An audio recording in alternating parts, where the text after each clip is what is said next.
Hello student, हम अब आपके यूनिट 1 शुरू कर रहे हैं अकाउंटिंग की। अकाउंटिंग का मतलब क्या होता है? एक इंफॉर्मेशन सिस्टम जो कि प्रोवाइड कराता है फाइनेंशियल इंफॉर्मेशन हमारी, जो कि इसमें दो यूज़र होते हैं।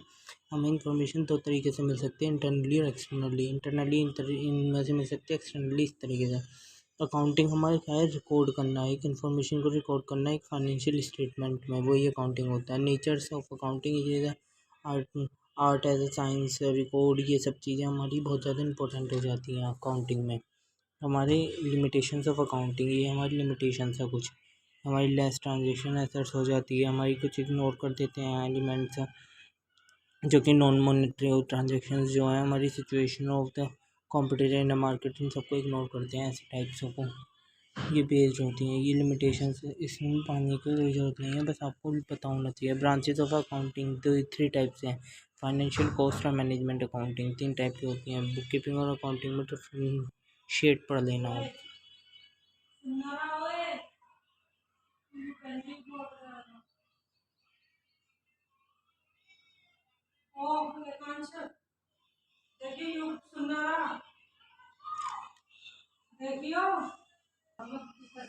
ट्रांजेक्शन का मतलब sales and purchase of goods and services, this is sold transaction of capital, amount invested by owner of a companies, ये सबको ये कैपिटल है जो इन्वेस्ट करता है ओनर।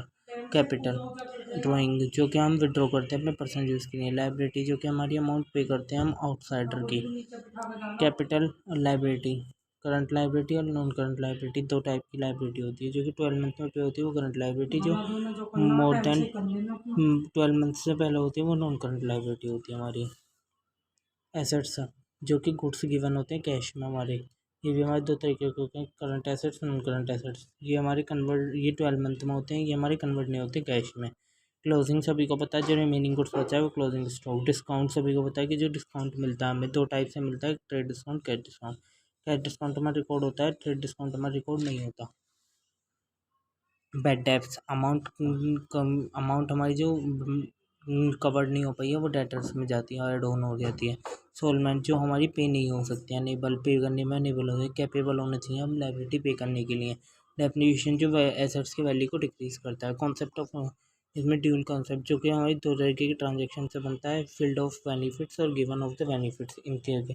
मनी मॉनेटरी सिस्टम जिसमें हमारी अकाउंट नॉन मॉनेटरी ट्रांजेक्शन्स और रिकॉर्ड, मॉनिटर ट्रांजेक्शन्स रिकॉर्ड होती हैं जिसमें।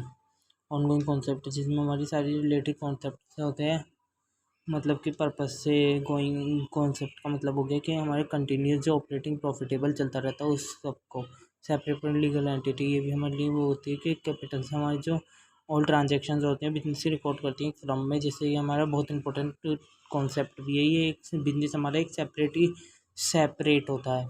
कॉस्ट कॉन्सेप्ट जिसमें हम अपनी सारी कॉस्ट को रिकॉर्ड करते हैं, फिक्स एसेट्स में जितनी भी हमारी अकाउंटिंग में सारी कॉस्ट रिकॉर्ड होती है। मैचिंग कॉन्सेप्ट जिसमें हमारे एक्सपेंस एक दूसरे से मैच कर जाते हैं, वो हमारी मैचिंग कॉन्सेप्ट होते हैं। इक्वल कॉन्सेप्ट जिसमें हमारी ये कॉन्सेप्ट वो होते हैं जिसमें हमारी रेवेन्यू और फीचर एक्चुअल कॉस्ट से एक्सेप्ट नहीं कर पाते हैं। Thank you. अब इसमें हमारा लास्ट कॉन्सेप्ट है अकाउंटिंग कॉन्सेप्ट, जो कि हमारा 2 ईयर से या 3 ईयर 6 मंथ उसके लिए जो बनता है ये accounting concept. Accounting period concept वो होते हैं जो कि अकाउंट रिलेट करते हैं। प्रिंसिपल्स जो कि रूल्स रेगुलेशंस होते हैं, उसके प्रिंसिपल यही है। कुल को प्रिंसिपल मैचिंग जो मैंने आपको सब समझा दी है।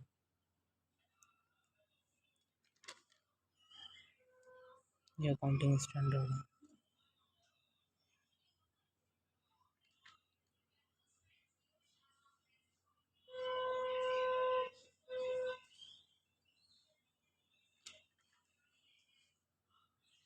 Thank you so much, please like subscribe your channel.